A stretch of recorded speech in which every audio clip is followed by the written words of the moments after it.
Welcome, everybody, back to America's Finest Sports.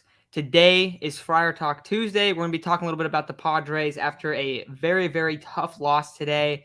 The bats have been slumping, so kind of works with our first topic. We're going to talk about what are the Padres' limits without Fernando Tatis.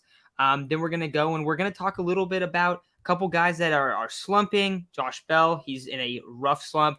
We're going to talk about a couple guys that are hot. Blake Snell, Manny Machado, and then we'll wrap it up by going over the overall NL playoff picture, and then of course we'll tie in some questions that you guys have as well. But Isaac, let's start it off, man. What is the Padres' limit without Fernando Tatis? Because we have seen this offense struggle quite a bit. So how are you feeling about now? It's been almost a week now since the news that he's going to be suspended. Kind of expecting All him right. to boost the lineup, but what are you feeling right now overall with the Padres? I still think this is a World Series contender, and I know with what's going on right now with the offense, it can be a little deflating, a little disheartening, I guess you can say, just because you expect a lot more from guys like Josh Bell or even Jake Cronenworth, guys that are slumping right now. But overall, this is still a World Series contender. Um, Unfortunately, this is the type of offense that is going to go through those kind of lulls with Jake Cronenworth being an inconsistent hitter, Ha-Seong Kim at times inconsistent. Trent Grisham is very, very streaky. I mean, there's a few streaky guys in this lineup, and that's why you're not going to get, unless they're all on at the same time, you're not going to get the full extent, the full potential of the offense. The best time for that to happen would be later at the season. I did see this guy yesterday at the gym. Good seeing you, bro. Thank you for the support.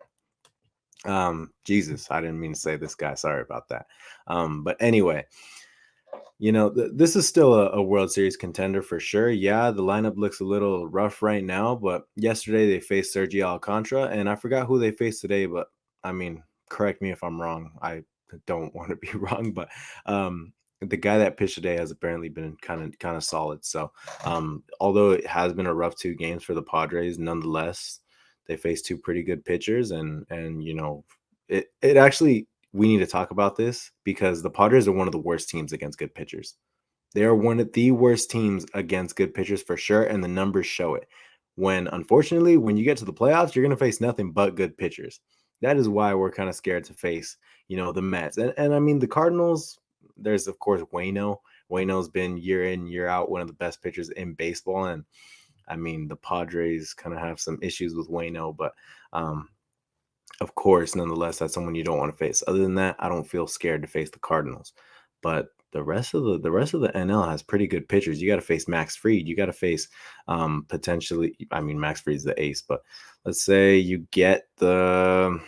If you advance, you got to face Jacob DeGrom and Max Scherzer, or Tony Gonsolin and Tyler Anderson, who you've already struggled multiple times against. So this offense is going to have to find its stride, especially against pitching like pitching they faced yesterday and today, which they will. Yeah, and I feel like that's right. Right now, for me, like when I'm thinking about this question, what's the Padres limit without Tatis? I don't want to panic too much on the recent struggles. Now, I'll get into a little bit more. There's parts of it that I am concerned about, of course, but I think you're exactly right. When you start talking about it, the concerns are more about how are they going to face high end pitching, because when they've played high end pitching, they haven't been too good. They really haven't. Like, you saw yesterday against Sandy Alcantara. I know so not counting today, or I guess, yeah, last 9 games, let's say, right? Last 9 games, the Padres have been shut out 3 times. Those are against the pitchers that they struggle against. Alcantara, Wood, Tyler Anderson, right? Those are the guys who threw the shutouts. Yeah. And you still see them struggle against starters a lot. So I do think that there is a significant limit without Tatis for them. I really do believe that. Right now we're looking at Josh Bell slumping. We'll talk like specifically about him. But another guy like that hasn't really been that consistent over the course of a season. Now he'll get really hot at times, but it's Jake Cronenworth. And that's what we were so excited when we were talking about this lineup. Oh, look, they went and they added all these guys. And then when you plug in Tatis, everyone's going to be kicked down the lineup, right? Like the lineup's going to look so much more deep. It's only one guy, yes, but the heart of the lineup hasn't been driving guys in that well. And that's the part that's scary. The Padres' numbers with guys on base has to be horrendous lately. And that's the thing. Like, ultimately, I think the thing with me that when I'm watching this team, I can't stand the approach sometimes when guys are on. Like, at the end of the game today, first pitch, Will Myers takes a pitch Oh right my down the middle. God, dude. That was And a and that hanger. dude, exactly. And that's right after Jake Cronenworth gets struck out looking. It's like, guys, you got to attack these pitchers. It seems like it's way too like they're way too passive at the plate when there's guys on. And it seems like they end up striking out so much with guys on too. So, we talk about it. There's guys in the ninth inning today. Guys on first and second. 3 straight strikeouts. Didn't even get him over. Didn't even get him over, man. Like, that's the part that's frustrating to me. So I feel like they have to be a lot better situationally, like in terms of like hitting situationally, hitting with guys on, if they're going to have a legit chance at a World Series. So I don't want to say that that it's wrong that they can be a World Series contender. I think when you look at the talent, 100%, I'm all the way. I'm completely with you. But how confident are you that they're going to be able to fix some of these like hitting issues? That's kind of my question for them. Oof. I mean, hitting issues against teams that you're going to play down the stretch, especially, you only face a few more playoff teams down the stretch. But when you do play those teams, you're going to have to face, like I said earlier, you're going to have to face Tony Gonsolin, Tyler Anderson, the good pitchers that are over there with the Dodgers. And I believe we face at least one more playoff contender, if not playoff contender, World Series contender potentially. Let me find the schedule really quick. Of course, when you face the Giants, you struggle heavily against Carlos Rodon, and you still play them a few more times. I think 6 more times. I can almost guarantee you'll face Rodon at least once. And then you got to face the Mariners. Maybe you face Logan Gilbert, Cardinals, Adam Wainwright. Like, you got a few good pitchers that you're still going to have to face. And I mean, it doesn't really matter right now. You kind of want them to get hot back end of September, early October.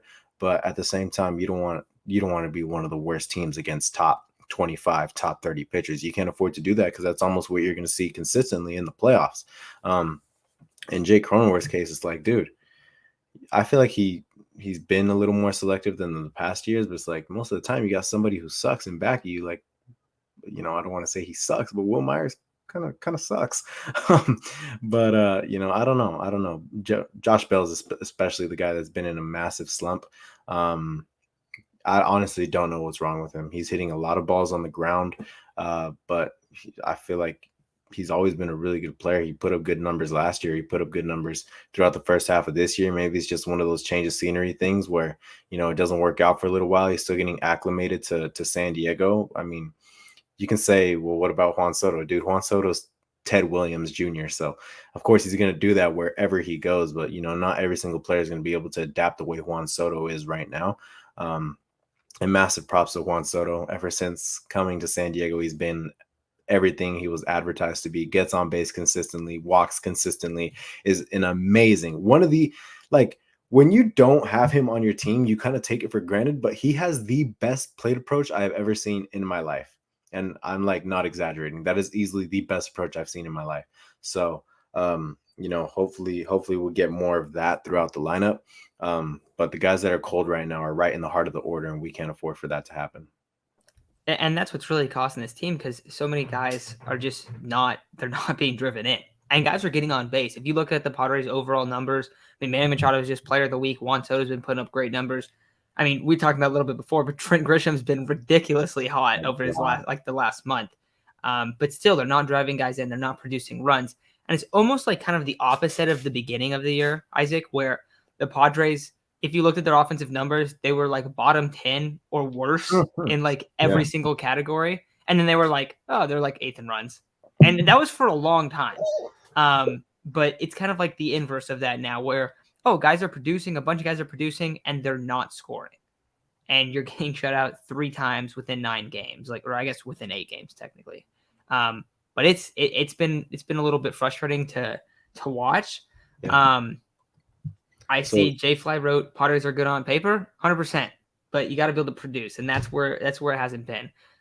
Josh Bell hitting real struggle, and I see some people talking about his slump in the chat. DVD said it's all mental, bro. I mean, I agree. I feel like guys, like when guys are on base, it definitely does feel like, I don't know. Do you feel the same thing? How I was bringing up, like it feels like guys are just super passive at the plate, or are you not seeing that? Because I don't know. That just might be something that I'm just kind of like overanalyzing, because I'm like, oh, we got to drive someone in. We got to drive someone in. Yeah, I mean, of course, none in almost every game you're gonna see guys get left on base by your team, but I don't know. It just depends on the game, really. Sometimes I feel like they're being. I'm freaking lagging because this stupid tab is not opening. But sometimes I do feel like they're being a bit passive, especially like Will Myers today. He was very passive. I like, dude, you're not gonna get a better pitch than that first pitch you got. Jake Cronenworth, I mean, he's been more selective, I think, than in the past few years. Um, Although he has struggled with the high fastball, like I feel like he's swinging it a lot more than he has like last year at least. At times, yes, it's a very selective team, but also at times they're an ultra aggressive team, swinging at balls out of the zone. Like I remember the Dodgers series in LA specifically, where it felt like, oh yeah, runners on base, but these guys keep swinging on balls out of the zone, and I just think they're having struggles putting together quality at bats. Getting the pitcher to run up the pitch count, fouling off balls, doing whatever it takes to just run the pitch count up on the pitcher and get to the bullpen. I feel like that's kind of where they've been struggling, especially lately. I don't know about today, but yesterday Alcantara goes 7 or 8 innings. Every time the Dodgers pitch, we play the Dodgers. Those guys go 6+. That's kind of an issue that you're gonna need to fix. You're gonna need to be more selective at the plate in those situations, but you're also going to have to battle at the plate, fouling off balls out of the zone with that are close, but out of the zone with 2 strikes. I think that's where the Padres massively need to improve.